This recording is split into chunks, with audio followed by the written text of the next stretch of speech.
तो कल को अगर कोई बात बड़ी भी हो जाती है तो वो कैसे मेरे साथ में रह पाएगी, कैसे सरवाइव कर पाएगी। तो ऐसी परिस्थिति में आपको वो समझना है जो आपके अंदर चल रहा है। आप अपने अंतर्मन मन से पूछिए कि वाकई ये महिला, ये पत्नी जो है मेरे साथ रहकर मेरे साथ जीवन व्यतीत कर सकती है, मेरी सुख दुख में काम आ सकती है, या फिर सिर्फ और सिर्फ इसको साथ में रख के मतलब नासूर कैंसर बन जाए जीवन, ऐसा जीवन बन जाएगा आपका। तो आप थोड़ा कदम पीछे हटा लीजिए और उसके बारे में सोचना बंद कर दीजिए। ऐसी महिला जिसने जाकर मुकदमे कर दिए हैं वो आपके साथ जीवन यापन कर ही नहीं पाएगी। वो समय रहते हुए आपको वो सब चीजें याद दिला देगी कि देखो तुमने कितनी बड़ी गलती करी मुझे मायके से लाकर। ऐसी परिस्थिति में, ऐसे समय में आपको सिर्फ और सिर्फ कुछ चीजों का विशेष रूप से ध्यान रखना चाहिए जो मैं आपको बताता हूं। जो महिला आपके साथ रह के मतलब आपके साथ आपने हर प्रकार से उसको सुखी रखने की कोशिश करी, हर प्रकार से सब सुख दिए उसको, लेकिन फिर भी तुमको वो लात मार के मायके चली गई है और मायके बैठ के आज मुकदमे की धमकी दे रही है, तो आप अपने अंतरात्मा में सोचिए कि मेरी गलती क्या थी जो आज वो छोड़कर मुझे मायके चली गई है। अगर वो आज छोड़कर चली गई है और मुकदमे की धमकी दे रही है तो आप ये समझिए कि तुम उसके जीवन में सिर्फ एक कुत्ते के बराबर हो बस, और इससे आगे कुछ नहीं। अगर इतनी ही आपकी वैल्यू है उसकी नजरों में तो मैं कहता हूं आप अपना जीवन सुधारने का प्रयास करिए। आप अपने जीवन को एक दिशा पर लेकर आइए समय रहते हुए, वरना एक समय ऐसा आएगा कि वो तुम्हारे गले में चैन डाल देगी और तुम उसके सामने दुम हिलाओगे ना, तब भी वो तुम्हें कहीं ना कहीं प्रताड़ित और पीड़ित करेगी। समय बदल रहा है, इतने जो कानून का दुरुपयोग किया जा रहा है महिलाओं के द्वारा, उस कानून का आप ये समझ नहीं सकते हैं कि उन पुरुषों पर क्या पीड़ा होती है जो पुरुष इन सब चीजों में फंसे हुए हैं।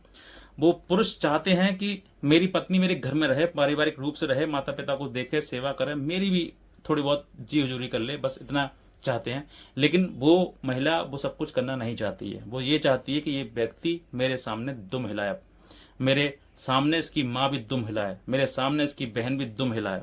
इस तरीके की वो चाहती है। वो आपके जीवन को, आपका जीवन इस तरीके से नरक कर देगी कि आप उसके अंदाजा भी नहीं लगा सकते। और चलो ठीक है, तुम्हारा जीवन नरक कर देगी, तुम झेल जाओगे, लेकिन तुम्हारे माता पिता की क्या गलती है, तुम्हारे भाई बहन की क्या गलती है, जिनका आज जीवन भविष्य खराब हो गया, वो पढ़ाई लिखाई कर रहे हैं, उनका कहीं ना कहीं किसी एफआईआर में नाम लिखवा दिया, उनकी क्या गलती थी?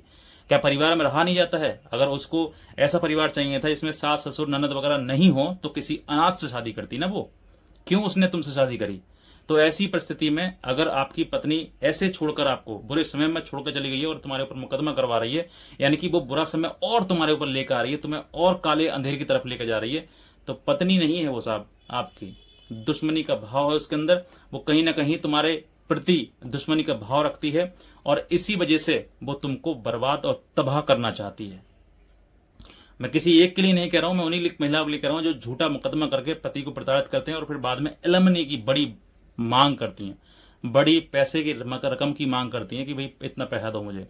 तो ऐसी महिलाओं से आप दूर रहो। जो कानून में होगा वो देख लिया जाएगा, लेकिन समय रहते हुए अपने जीवन को जरूर बदलें, वरना आप समय रहते हुए अगर आपने जीवन नहीं बदला तो मैं कहता हूं समय निकल जाएगा। आप पैसा रुपया जो भी है सब कुछ कमा लोगे, लेकिन समय नहीं कमा पाओगे। सबसे बड़ी कीमती है आपका जीवन, आपका समय। अगर जीवन आपका चला गया तो समय किसी काम का नहीं, और अगर समय चला गया तो जीवन में आप फिर पछताए होते क्या जब चिड़े चुग गए खेत। तो वो सब चीजें आपको समझनी है कि समय रहते हुए आपको निर्णय लेना है, जीवन सही करना है। जो चली गई वो चली गई। अगर उसने मुकदमे कर रही है तो मुकदमे झेलो, मुकदमे में कुछ नहीं है, बस समय रहते हुए आप उन सब चीजों को लड़ने की ताकत अपने अंदर, सहनशीलता अपने अंदर रखो। अगर सहनशील आप होगे, ताकत आपके अंदर होगी, तो समय रहते हुए आप अपने आप को संभाल लोगे, सुधार लोगे। लेकिन अगर आपने उन सब चीजों को नहीं समझा, नहीं देखा, तो वो फिर आप किसी भी समय रहते हुए मतलब सब चीजें निकल जाएंगे तो फिर आप किसी काम के नहीं रह पाओगे। तो मैं यही चीजें कहता हूं कि ऐसी पत्नी जो आपको छोड़कर चली गई है, आपके बुरे समय में आपको त्याग दिया है उसने, और तुम पे मुकदमे कर रही है, तुमसे मेंटेनेंस ले रही है, तुम्हारे ऊपर तमाम मुकदमे कर रही है, तो उससे बढ़िया तो दुश्मन अच्छा होगा आपका, लेकिन वो आपको महिला आपके लिए सही नहीं है। इतना ही कहना चाहूंगा, सबसे पहली बात। और दूसरा, एक अच्छे वकील को जरूर करिएगा जो आपको आपके लिए लड़ सके। बहुत सारे वकील भी मतलब चीजें होती हैं, तो वो सब चीजें आप समझ कर चलिए।